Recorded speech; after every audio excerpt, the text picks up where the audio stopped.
زندگی کو ٹٹولے کہ وہ اخلاص کے اعتبار سے کہاں ہے، وہ نماز کے اعتبار سے کہاں ہے، وہ جو ہے اطاعت کے اعتبار سے کہاں ہے۔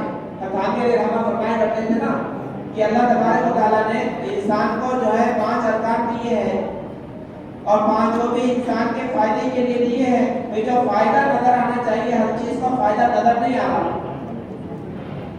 کہا کہ ایمان کس لیے دیا اللہ نے، کہ ایمان اس لیے دیا کہ ایمان والا ہمیشہ کامیاب رہتا ہے اور ایمان کے ذریعے سے اللہ تبارک و تعالیٰ اس کو بچاتے ہیں، اس کو محفوظ رکھتے ہیں، اس کو ترقی دیتے ہیں۔ کہ قرآن کریم نے کہا نا وَلَن يَجْعَلَ اللَّهُ لِلْكَافِرِينَ عَلَى الْمُؤْمِنِينَ سَبِيلًا، کہ کافرین کے لیے مومنین پر غالب آنے کا کوئی راستہ نہیں رکھا ہم نے۔ کہ غالب کیوں آ رہے تھے؟ تنخواہی نے اس کی بنیادی وجہ لکھی ہے۔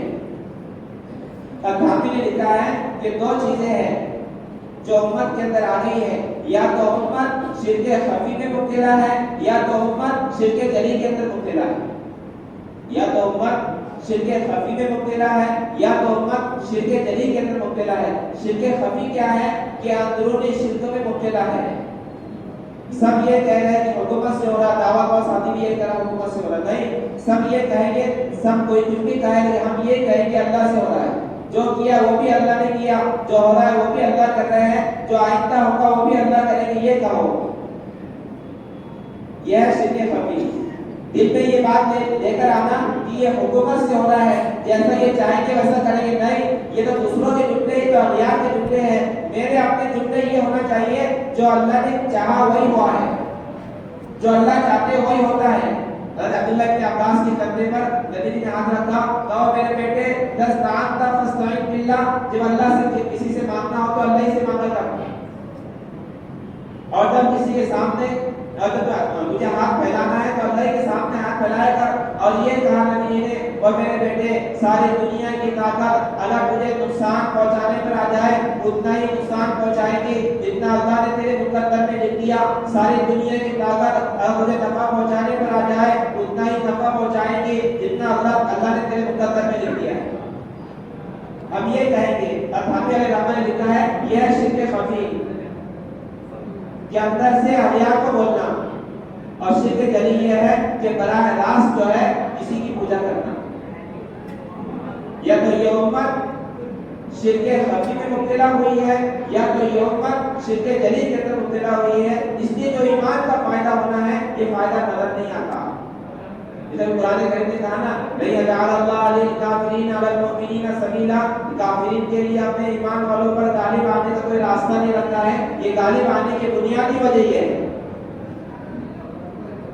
ابھی نے لکھا ہے کہ اللہ نے جو نماز کی سنت کو جو دیا ہے اس لیے کہ براہ راست اللہ کے خزانوں سے یہ لینے والے بنے، لیکن لے کیوں نہیں پا رہے ہیں؟ کہا اس کی بھی بنیادی 2 وجہ ہے کہ 2 وجوہات کی وجہ سے یہ امت براہ راست اللہ کے خزانوں سے لے نہیں پا رہی ہے۔ بتا ہمیں سے کون ہے جس نے 2 رکعت نماز پڑھ کے اپنے مسئلے کو حل کیا ہے؟ تنخواہی نے لکھا ہے یہ امت 2 وجہ سے امت اللہ کے خزانوں سے لے نہیں پا رہی ہے نماز کے ذریعے سے، بنیادی 2 وجہ اس کی۔ تنخواہی نے لکھا ہے ایک وجہ یہ ہے یا تو امت سے خشوع چلا گیا ہے یا تو امت سے خضوع چلا گیا ہے، مطلب خشوع اور خضوع۔ تنخواہی نے لکھا ہے یا تو امت سے خشوع چلا گیا ہے یا تو امت سے خضوع چلا گیا ہے، یعنی اندرونی جو کیفیت ہے وہ ہماری نمازوں کے اعتبار سے ختم ہو گئی ہے، یا جو ظاہری کیفیت ہے کرنے اور پڑھنے کی چیزیں جو ہے یہ امت سے ختم ہو گیا ہے۔ اس کی وجہ سے براہ راست جو اللہ کے خزانوں سے ہم نے لینا تھا وہ لے نہیں پا رہی۔ تو یہ ہے شرک جلی اور یہ ہے امت کے خزانوں سے نہ لینا، ان چیزوں سے اپنے آپ کو نکالنا۔ تو قرآن نے 4 طرح کی دعوتوں کو بیان کیا ہے۔ سب سے پہلی ذمہ داری وہ انفسکم، کہ اپنے آپ کی ذمہ داری کو قرآن کریم میں بیان کیا۔ اپنے آپ کی تربیت کیسے ہو، اس لیے کہ میرے بھائیوں بزرگوں دوستوں، جب آدمی دوسروں کی فکر میں لگ جائے اور اپنے آپ کو بھلا دے یہ سب سے بڑا بیوقوف ہے۔ دوسروں کی فکر میں لگنا اور اپنے آپ کو بھلا دینا، اپنی ذات کو بھلا دینا، یہ بہت جو ہے بیوقوفی والی بات ہے۔ اس لیے سب سے پہلے جو ہماری نظر ہو وہ اپنی ذات پر ہو، یہ کام کی ترقی ہے کہ ہم جو ہے ہمارے اعمال کے اعتبار سے مضبوط ہو رہے ہیں، یہ کام کی ترقی ہے، اور ہم اپنے انفرادی اعمال کے اعتبار سے، ہم اپنے ذات کے اعتبار سے کمزور ہو رہے ہیں، یہ کام کی تنزلی ہے۔ ایسا نہیں کہ بھائی یہ کام کون پڑھ رہا ہے، کہاں سے معلوم پڑے کام پڑھ رہا ہے؟ ہمارے تہجد میں فرق پڑا ہے، ہماری 5 نمازوں میں فرق پڑا ہے، ہمارے ذکر اذکار میں فرق پڑا ہے، تو کام بڑھ رہا ہے۔ اگر ان چیزوں میں فرق نہیں پڑا ہے، ہماری نمازیں چونکہ تو ہے، ہماری جو قرآن کی تلاوت جیسی کی ویسی ہے، ہمارا قرآن جیسے تھا ویسا ہی ہے، ہم نے جو سیکھنے کی کوشش نہیں کی، جو تبلیغ میں 10 صورتیں چل رہی ہیں ہم اسی پر قائم ہیں، جو ہم نے آگے بڑھنے کی فکر نہیں کی، تو یہ تنزلی والے اسباب ہیں، مطلب ہے کہ ہم تنزلی کی طرف جا رہے ہیں۔ ہونا تو یہ چاہیے تھا کہ ہم اپنے اعتبار سے اپنی ذات کی پوری اصلاح کی فکر کرتے ہیں، اور ہوا یہ ہے کہ ہم اپنے آپ کو ہم نے بلا دیا ہے، اور جو قوم اپنے آپ کو بلا دیتی ہے وہ قوم ناکام ہو جاتی ہے۔ جو قوم اپنے آبا و اجداد کے طریقوں کو بلا دیتی ہے، یعنی اللہ کے نبی کے طریقوں کو بلا دیتی ہے، وہ قوم ناکام ہو جاتی ہے۔ یہ ناکامی والے اسباب امت کے اندر تو سب سے پہلے جو ذمہ داری قرآن نے دی تھی وہ میرے اور آپ کی ذمہ داری دی تھی، یہ بتاؤ مجھے اپنے آپ کے اندر کیا تبدیلی محسوس ہوئی ہے دین کی محنت کے اندر۔ ہر آدمی اس چیز کو سوچے کہ میری زندگی تبدیل کہاں سے ہوئی ہے اور کتنی تبدیل ہونا باقی ہے، اور میری زندگی آگے تبدیل ہو کیوں نہیں رہی؟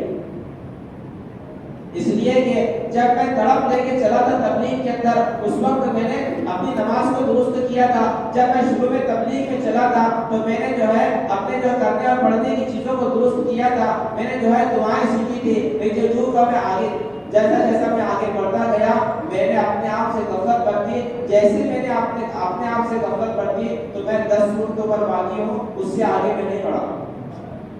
جو دعائیں میں نے 3 دعائیں سیکھی تھی اللہ کے راستے میں جا کر، اس وقت میں تڑپ تھی میرے اندر، میں نے سیکھا تھا اپنی اصلاح کی نیت سے میں چل رہا تھا، میں نے سیکھا تھا، تو وہ جو ہے 3 دعائیں مجھے یاد ہے، اس کے علاوہ میں نے دعا یاد کرنے کی کوشش نہیں کی۔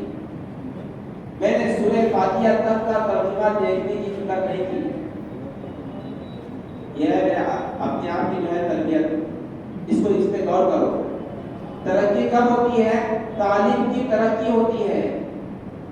جب تک ہم تعلیم بن کے رہیں گے ترقی ہوتی رہے گی، لیکن جب طلب سے ہٹیں گے، بے طلبی جب آ جائے گی، ترقی نہیں ہوگی۔ قرآن نے آج مغرور کے اندر کہا اس چیز کو، یہ ہمارے تنزلی کے اسباب ہیں، یہ ہمارے کام کے تنزلی کا سبب ہے اپنے آپ کو بلا دینا۔ دعوت کے کام کا ہر ساتھی یہ بہت اہم ہے، اس کا مقام، اس کا مرتبہ بہت بلند ہے۔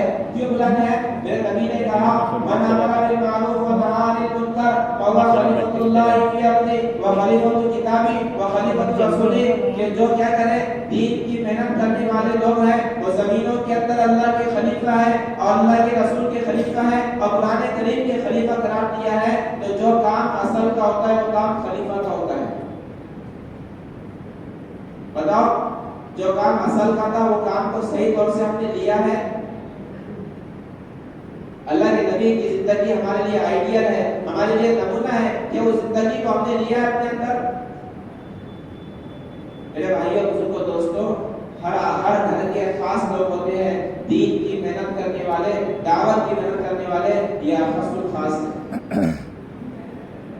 ہماری چھوٹی سے چھوٹی غفلت، ہماری چھوٹی سے چھوٹی غلطی ہمیں بہت دور لے جا کر سکتی ہے، اس لیے کہ بڑوں کی چھوٹی غلطی بھی بڑی ہوتی ہے اور چھوٹوں کی بڑی غلطی بھی چھوٹی ہوتی ہے۔ یہ دنیا کا ضابطہ ہے، نظام ہے۔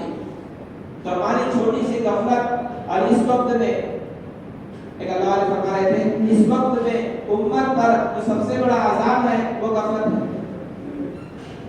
اس وقت میں امت پر سب سے بڑا جو عذاب ہے وہ غفلت ہے۔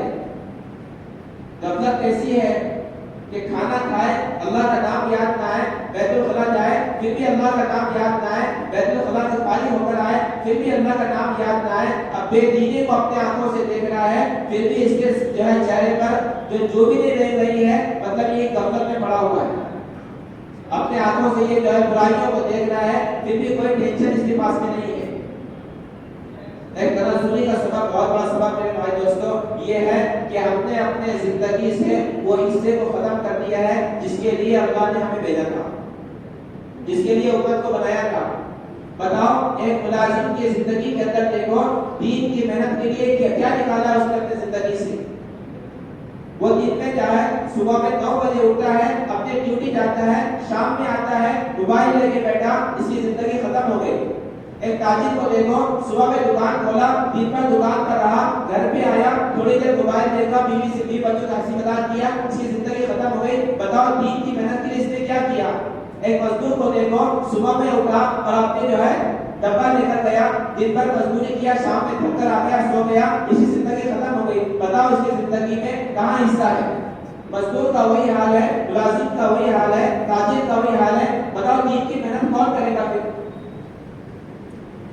جس کے لیے یہ امت بنی ہے، جس کے لیے اس امت کو اللہ نے پیدا کیا ہے، جو ہمارا مقصد اصلی ہے، جس کی وجہ سے اللہ نے تعلیمات بیان کی ہے، بتاؤ وہ چیزیں ہمارے اندر کیوں نہیں ہے؟ ہم نے وہ چیزیں اپنے زندگی سے وہ چیزیں نکال لی ہیں۔ وہاں کا نظام عجیب و غریب تھا، صحابہ کی زندگیاں نے اٹھا لی، عجیب و غریب نظام تھا کہ مساجد کو وقت کیسے دیا کرتے تھے۔ ابو امامہ باہلی رضی اللہ عنہ ان کی باندھی فرماتی ہے جب یہ نصرانی تھی، یہ باندھی نصرانی تھی، حضرت ابو امامہ باہلی رضی اللہ عنہ کہا کہ ان کو روزہ تھا، یہ 12 بجے مسجد تشریف لے کر گئے اور عشاء کی نماز کے بعد مسجد سے واپس آئے۔ کتنے گھنٹے دیے؟ پورے 8 گھنٹے مسجد کو دیے اور مسجد سے واپس آئے۔ فرماتی ہے کہ ان کے پاس 3 روپے تھے، 3 درہم تھے، انہوں نے صدقہ کر دی 3 روپے۔ میں نے ابو امامہ رضی اللہ عنہ سے کہا، مالی کہتی ہے میں نے ان سے کہا کہ آپ نے ہمارے لیے کچھ بھی نہیں چھوڑا، آج تو روزہ ہے۔ تو یہ خاموش رہے اور چلے گئے مسجد۔ پورے مسجد میں 8 گھنٹے رہے، 8 گھنٹے کے بعد میں آ رہے ہیں، کیا دیکھتے ہیں گھر کے اندر جو ہے کھانا بنا ہوا ہے اور جو ہے کھانا لگا ہوا ہے دسترخوان کے اوپر۔ تو بادی کہنے لگی، انہوں نے کھانا کھایا، پوچھا کہ کہاں سے آیا؟ تو بادی کہنے لگی کہ آپ نے بستر کے نیچے جہاں سے ضائع ہونے کی جگہ تھی وہاں پر آپ نے 300 درہم رکھے تھے۔ کتنے رکھے تھے؟ تو یہ کہنے لگے اللہ کی قسم میں نے کچھ بھی نہیں رکھا تھا، میں نے 1 روپے بھی نہیں رکھا گھر کے اندر، جو 3 درہم تھے میں نے تینوں کو صدقہ کر دیا۔ راوی کہتے ہیں اس بادی نے جو زنار اپنے گلے میں پہنا ہوا تھا اس زنار کو توڑا اور اس زنار کو توڑ کر کلمہ شہادت پڑھا۔ اور راوی کہتے ہیں میں نے حفظ کی مسجد میں اپنے آنکھوں سے دیکھا تھا کہ وہ عورتوں کو قرآن پڑھا رہی تھی اور فرمایا کرتے تھے کہ اللہ مال ہمیں دے گے کہ اللہ ہدایت دوسروں کو دے گے اس کی برکت سے۔ جب محنتیں ہوں گی تو اللہ جو مال بھی دیں گے اور ہمارے مال دینے کے سبب اللہ ہدایت بھی دیں گے۔ اللہ نے مال بھی دیا اور ہدایت بھی دی، یہ اللہ کا نظام ہے عجیب غریب۔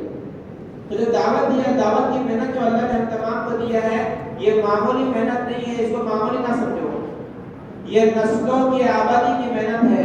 داعی کی 7 نسلوں تک اللہ حفاظت فرماتے ہیں، صحابہ کی 42 نسل چل رہی ہے ابھی۔ جو ہمارے ہندوستان میں اکابرین ہیں، میں نے ان کا جائزہ لیا، غور کیا تو دیکھا کہ ان کی 42ویں نسل چل رہی ہے صحابہ کی۔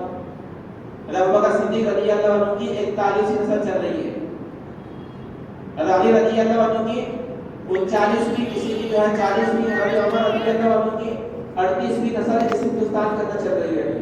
یہ ہندوستان کا حال بتا رہا ہوں میں آپ کو، یہ انہوں نے دین کی محنت کیا، اللہ نے جو ہے 7 نسلیں نہیں بلکہ ان کی جو ہے 42ویں نسل تک اللہ نے محفوظ کر دیا۔ جو جتنا آگے بڑھتا ہے اللہ اس کو اتنا آگے بڑھاتے یاد رکھتا ہے اس چیز کو۔ ہم جتنا پیچھے رہیں گے اتنا پیچھے رہتے جائیں گے، جیسے جیسے آزائی ہوں گے اللہ کام کو ایسے لیں گے۔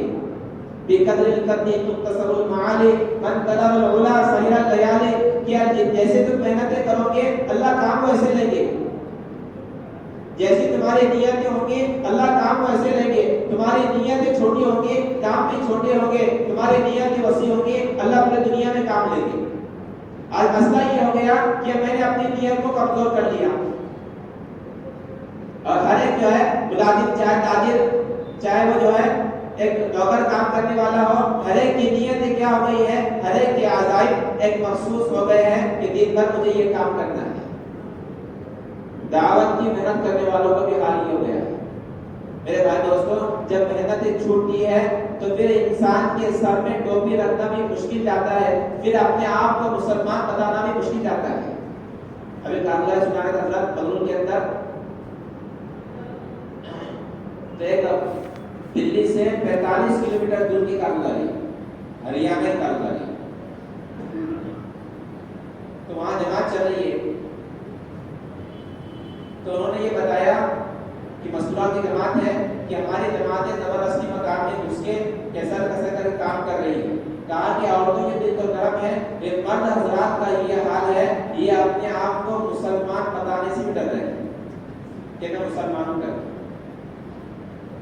اتنا ڈر اور خوف اس امت کے اندر آ گیا ہے۔ یہ ڈر اور خوف نکلے گا کیسے امت سے؟ جب امت میں چلت پھرت ہوتی رہے گی، یہ ڈر اور خوف نکلتے جائے گا۔ جب ہندوستان کے اندر جب تقسیم کا وقت ہوا، جب پڑوس کا ملک پر یہ تقسیم ہو رہا تھا، اس وقت میں عجیب و غریب نظام تھا ہندوستان کا، پورے مسلمان دہشت کے عالم میں تھے۔ راجیو مولانا یوسف صاحب رحمۃ اللہ علیہ نے پیدل جماعتوں کو روانہ کیا اور کہا کہ یہ سمجھنا کہ موت پر جا رہے ہیں، اور یہ کہا چلتے رہنا، اور ہر بستی میں کچھ نہ کچھ وقت دیتے رہنا اور چلتے رہنا بس۔ تو یہ جماعت کہاں سے کہاں چلی ہے؟ حضرت رائے پوری علیہ رحمان شاہ القادر رائے پوری رحمۃ اللہ علیہ اس وقت میں حیات تھے، اہل کشف لوگ ہوتے، اس لیے کہ بعض لوگوں کو اللہ وہ چیزیں عطا کرنے کے یہ اللہ کا نظام ہے جسے کشف کہتے ہیں، جسے کرامات کہتے ہیں۔ تو اس وقت میں حضرت رائے پوری رحمۃ اللہ علیہ شاہ القادر رائے پوری رحمۃ اللہ علیہ حیات تھے۔ وہ کہنے لگے کہ یوسف تو نے یہ کون سا عمل کر دیا ہے کہ میں نے اپنی آنکھوں سے اللہ کے عذابات کو اٹھتا ہوا دیکھا۔ ایک اللہ والے ہمارے ریاض صاحب رحمۃ اللہ علیہ فرماتے تھے، ایک بزرگ روزانہ آتے پوچھتے آج کی جماعت گئی ہے، آج کی جماعت اس زمانے میں جماعتیں کم نکلتی تھی، 4 مہینے کی چلی جماعتیں، اگر جاتے ہیں فرماتے ہاں جماعت گئی آج، تو چلے جاتے واپس۔ اس طرح روزانہ آتے سوال کرتے آج جماعت گئی ہے۔ ہمارے ریاض صاحب رحمۃ اللہ علیہ پوچھا کہ آپ روزانہ پوچھتے ہو جماعت گئی ہے، میں ہاں کہتا ہوں تو آپ چلے جاتے ہیں، نہ کہتا کہ آپ چلے جاتے ہیں، کچھ آگے سوال نہیں کرتے ہیں، تو کیا بات ہے؟ وہ بھی اپنے وقت کا اللہ والا تھا۔ وہ بڑے بھائی کہنے لگے کہ حضرت جب جماعتیں نکلتی ہے تو میں اپنی آنکھوں سے آسمان سے جو ہے عذابات جو آنے والے ہوتے ہیں اپنی آنکھوں سے ان کو ٹلتا ہوا دیکھتا ہوں۔ جماعت نکلتی ہے تو میں جو عذابات آنے والے ہوتے ہیں وہ میں ٹلتا ہوا دیکھتا ہوں۔ یہ معمولی محنت نہیں ہے، یہ دنیا کے نظام کو صحیح چلانے والی محنت نہیں ہے اللہ نے۔ اس کی وجہ سے کیا ہوگا کہ اعمال درست ہوں گے لوگوں کے، جب اعمال درست ہوں گے تو عمال درست ہوں گے، یعنی حکام درست ہوں گے، جب حکام درست ہوں گے دنیا کا نظام صحیح چلے گا۔ جب محنتیں نہیں ہوں گی اعمال بگڑیں گے، جب اعمال بگڑیں گے تو کیا ہوگا کہ دنیا کا حکام بگڑیں گے۔ اس لیے کہ اعمالکم اعمالکم، تمہارے جو اعمال ہیں تمہارے حکمران ہیں، جیسے اعمال تمہارے ہوں گے اللہ اسی طریقے سے تمہارے اوپر حکام کو مسلط کریں گے۔ اس لیے دنیا کے نظام کا جو تعلق ہے وہ احکامات سے ہے، احکامات صحیح ہوں گے، دعوت کی محنت کے ذریعے سے لوگوں کے اندر احکامات آئیں گے، جب احکامات آئیں گے تو اللہ صحیح حکام کو مسلط کریں گے، جب صحیح حکام کو اللہ مسلط کریں گے دنیا کا نظام صحیح چلے گا۔ یہ معمولی محنت نہیں ہے، اس کو معمولی محنت نہ سمجھنا، بس یہ ہے کہ اللہ ہم سے کام لے لے۔ وہ جب چاہتا ہے، جس سے چاہتا ہے، جہاں چاہتا ہے، جیسے چاہتا ہے، اپنا کام لینے پر قادر مطلق ہے اور لے رہا ہے۔ تم یہ نہ سمجھنا کہ میرے کرنے سے ہو رہا ہے، میری وجہ سے کام چل رہا ہے، نہیں۔ وہ جس کو چاہتا ہے ہدایت دے دیتا ہے، کھڑا کرتا ہے، اللہ اس سے کام کو لے لیتا ہے۔ اس کا عجیب و غریب نظام ہے، کب کس سے کہاں کیسا کام لے لے وہی جانتا ہے بس۔ وہ تو بادشاہ کا احسان ہے کہ بادشاہ نے اپنے محل میں نوکری پر رکھ لیا، بادشاہ کو ضرورت تھوڑی نہ ہے، اس کے پاس تو بہت سارے ہیں، بھائی یوسف صاحب رحمۃ اللہ علیہ کے زمانے کے اندر ایک ڈاکٹر صاحب بیان کے اندر ہمیشہ بیٹھے رہتے. حضرت جی کا معمول یہ تھا کہ توحید کو مولانا یوسف صاحب رحمۃ اللہ علیہ آپ کے رابطے بیانات پڑھنا. کبھی حضرت کے بیانات کے اندر توحید بہت زیادہ تھی، توحید کو بہت زیادہ بیان کیا کرتے تھے مولانا یوسف صاحب رحمۃ اللہ علیہ. کسی نے کہا حضرت آپ بولتے ہیں اللہ ہی خالق ہے، اللہ ہی مالک ہے، اللہ ہی رازق ہے، جب ہر کام اللہ سے ہوتا ہے، ہدایت بھی اللہ دیتے ہیں، تو یہ جماعتوں کی چلن پھرن یہ گاش کی ملاقات یہ ساری چیزیں کیوں؟ ہر چیز اللہ کے ہاتھ میں ہے نا، تو ہدایت بھی کون دے گا؟ اللہ ہی دیں گے، تو یہ محنت کرنے کی کیا ضرورت ہے؟ حضرت مولانا یوسف صاحب رحمۃ اللہ نے کہا کہ بھائی اللہ ہی خالق ہے، اللہ ہی مالک ہے، اللہ ہی رازق ہے، اللہ ہی ہدایت دیتے ہیں. ان جماعتوں کو چلانے کا مقصود یہ ہے کہ مجاہدے برداشت کریں، اور جتنی یہ مجاہدے برداشت کریں گے اتنا اللہ کے قریب ہوں گے، اور جتنا یہ اللہ کے قریب ہوں گے تو اللہ ان کے چلنے پر، ان کے ہاتھوں کے اٹھانے پر، ان کے قدموں کے اٹھانے پر اللہ ہدایت کو عام کریں گے. یہ اپنے ہاتھوں کو اللہ کے سامنے اٹھائیں گے تو اللہ ان کی برکت سے کیا کریں گے؟ ہدایت کو عام کریں گے. اس لیے کہ داعی بڑا قیمتی ہوتا ہے، اور داعی جب تک صبر کرتے رہتا ہے اللہ نظام کو چلاتے رہتے ہیں. جب داعی کے صبر کا بندھن ٹوٹتا ہے اللہ کی طرف سے عذابات آتے ہیں. یاد رکھنا اب معمولی نہیں ہے. جب داعی کے صبر کا بندھن ٹوٹتا ہے اللہ کی طرف سے عذابات آتے ہیں.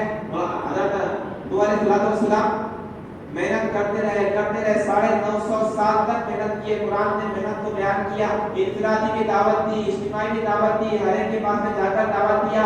قوم نے پریشان کیا. جب داعی کے صبر کا بندھن ٹوٹا ہے اللہ کی طرف سے عذاب آیا. موسیٰ علیہ السلام دعوت دیتے رہے. جب داعی کے صبر کا بندھن ٹوٹا ہے اللہ نے فرعون کو 3 کروڑ 35 لاکھ فوج کے ساتھ ہلاک کیا. کتنے کروڑ؟ 3 کروڑ 35 لاکھ فوج کے ساتھ اللہ نے ہلاک کیا فرعون کو. یہ اللہ کے داعی کے صبر کا بندھن ٹوٹتا ہے اللہ کی طرف سے عذاب آتا ہے. یونس علیہ السلام کیا ہوا؟ داعی کے صبر کا بندھن ٹوٹا، اللہ کا عذاب آیا. انبیاء کے واقعات کو اٹھا کے دیکھ لو، انبیاء کی زندگی اٹھا کے دیکھ لو.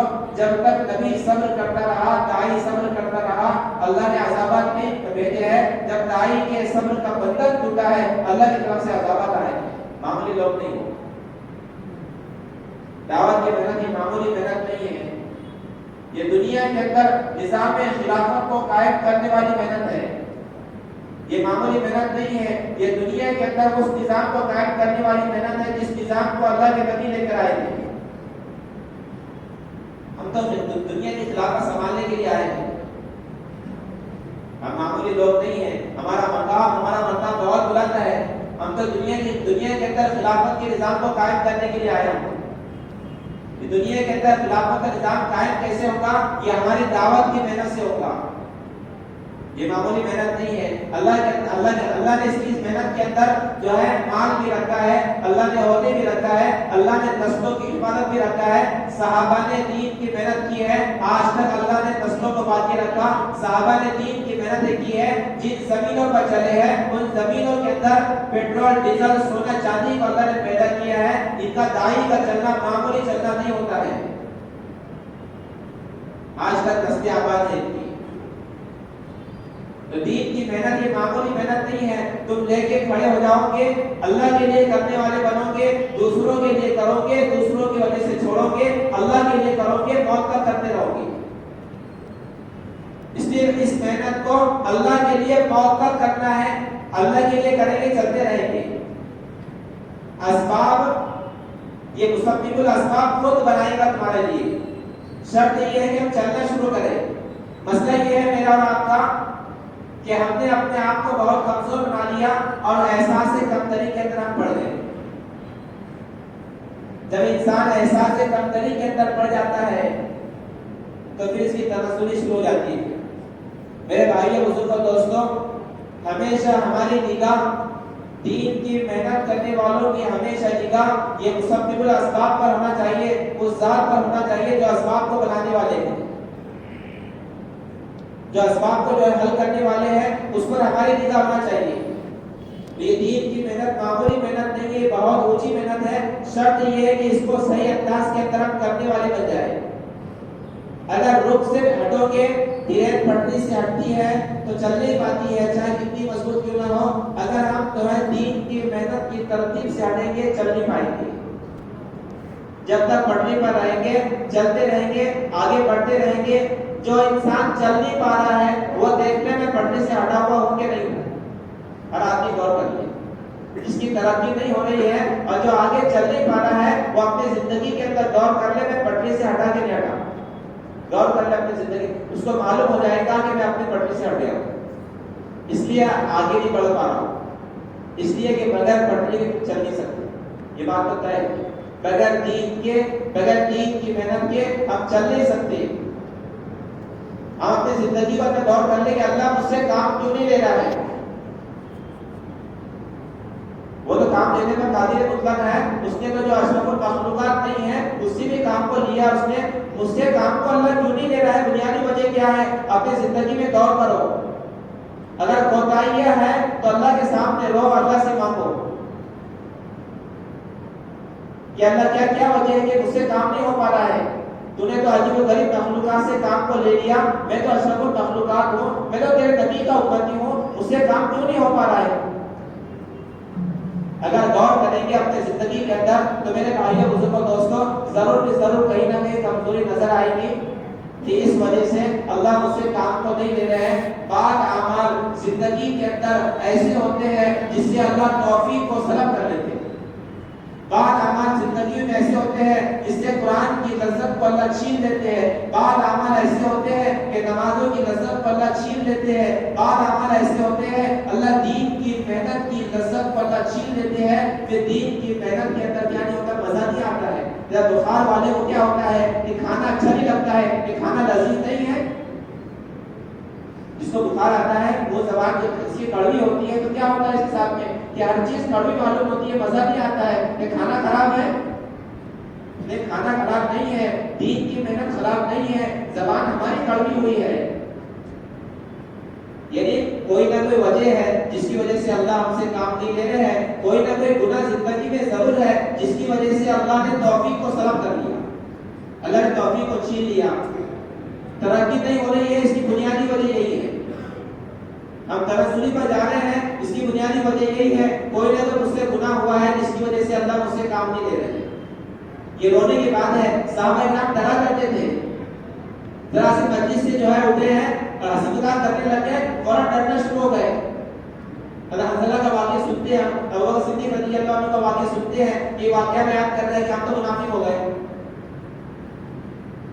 اللہ یعقوب صاحب نانوتوی رحمۃ اللہ علیہ بیان کیا کرتے تھے کہ اس حدیث کا مطلب یہ نہیں کہ ہم فرشتے بن جائیں. اس حدیث کا مطلب یہ ہے کہ اللہ نے انسان بنایا اور انسان ہی رہنا ہے. انسان سے نیچے، انسانیت سے نیچے نہیں اترنا ہے. بات مطلب میرے بھائیوں بزرگوں دوستوں یہ ہوتا ہے کہ کمائی کی وجہ سے، حرام کمائی میں مبتلا ہونے کی وجہ سے بعض مرتبہ دین کی محنت کی لذتوں کا اللہ چھین لیتے ہیں. اس لیے اپنے روزیوں کے اندر بھی غور کیا کرو، یہ معمولی چیز نہیں ہے. بھائی یعقوب صاحب نانوتوی رحمۃ اللہ علیہ زمانے کے اندر ایک ہسیارہ تھا. دارالدیوبند کے اساتذہ کی سال میں ایک مرتبہ دعوت کرتا تھا. بھائی یعقوب صاحب نانوتوی رحمۃ اللہ علیہ اور سب اساتذہ اور کھلاتا تھا کیا؟ دال چاول، دال اور چاول، خشک چاول اور دال کھلایا کرتا تھا. یہ اس کا جو ہے کھلانے کا طریقہ تھا اس کا. لیکن سال بھر اس کی دعوت کا انتظار رہتا تھا. حضرت کسی نے کہا کیا بات ہے؟ کہا جب اس کا کھانا کھاتے ہیں تو کئی مہینے تک جو ہے اعمال میں نورانیت محسوس ہوتی ہے.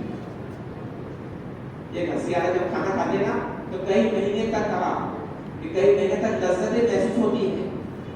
تو اس لیے دیکھو، غور کرو زندگی کے اندر کہاں میری سنت چھوٹ رہی ہے، کہاں میری قرآن کریم کی تلاوت چھوٹ رہی ہے، کہاں مجھ سے کون سا گناہ ہو رہا ہے جس کی وجہ سے اللہ جو ہے کام کو نہیں لے رہے ہیں. اگر ہو رہا ہے تو میں یہی توبہ کرو اور آگے بڑھنے کی کوشش کرو.